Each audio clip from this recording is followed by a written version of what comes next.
Now, it's been a deadly weekend in KwaZulu-Natal. At least 15 people were killed on Friday alone, with two others wounded in 3 separate shootings in the province.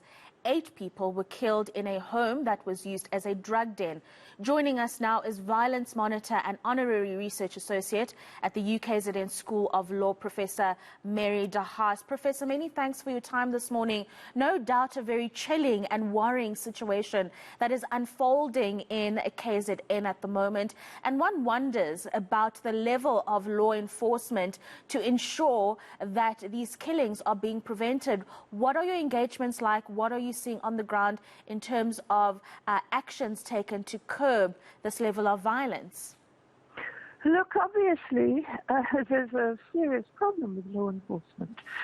I mean, where are all these guns coming from? Where's all the ammunition coming from? Don't forget, it's not just guns. How are these people accessing ammunition? I know in some of the cases, even the political killings cases, about a dozen bullets are pumped into people.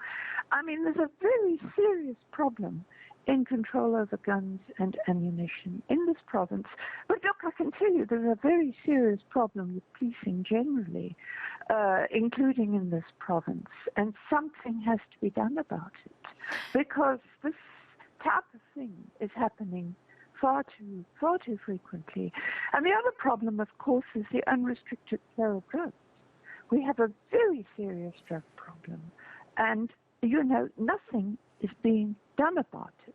I don't know what the organized crime component is doing, but I mean, at one stage, we had the Scorpions. There were problems with the Scorpions, but they were a system set up to deal with organized crime. And quite frankly, we need a system that's independent of the police. Again, along the lines of the Scorpions. I mean, look, there were problems. I pointed them out. And they were in the process of being dealt with by the Kampepe Commission when the unit was dissolved. And we need a dedicated organized crime unit which is not part of the police, because the police themselves, from top to bottom, are riddled with corruption and problems. It's not just corruption that they're riddled with, Professor. I'm glad that you bring that up. Our policing system in the country can tend to be very corrupt. In fact, you'd find a lot of these syndicates getting their ammunition and their guns from members of the South African Police Service. But akin to that, Professor, is the fact that many of the police service, because we don't have an independent body that is fighting this kind of crime, in the meantime, we've got a police service that's very strained and a lot of the time under-resourced. How do we deal with that? Yes, look, I'm going to, I think, put out a public statement about it this week, because I'm extremely concerned. They're under-resourced because I can tell you what's happening right now. There's a few months ago, a circular went out that people who are in the administrative arm of the police can apply to join the operational arm. Now they get 5 months training. I'm already told by experienced police that the training standards of the police have dipped rapidly.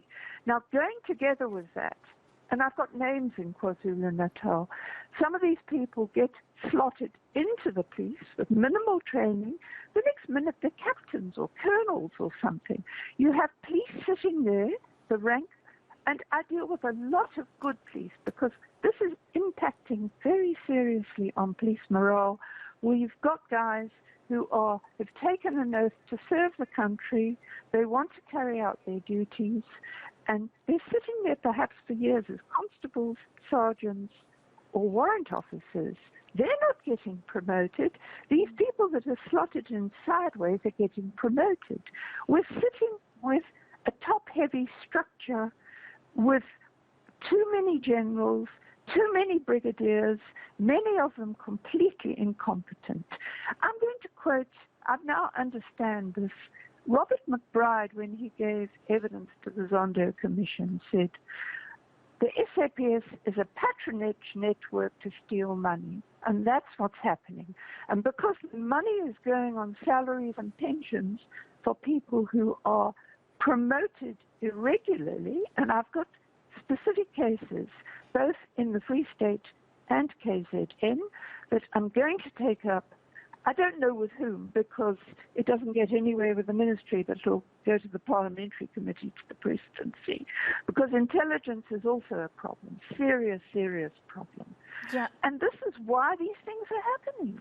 No, absolutely, Professor. We have run out of time, but one point that you've just put up that I wanted to touch on is the role of the National Police Department. What have you seen in terms of action on syndicates like this, on these irregular appointments that you're speaking about? Or do you think that largely the National Department is just complacent or lackluster? Look, there's a problem with management generally. There's a tendency of the media to think that if you replace the National Commissioner, that will solve the problem. It will make no difference whatsoever, because there's a systemic problem at senior levels of police management. One man who was trying to make a difference, Deputy Provincial Commissioner, I've forgotten his name now, but he was poisoned last year. He died suddenly. And that was a man who was trying to make a difference. And that is the problem. I think that the presidency must take charge of this.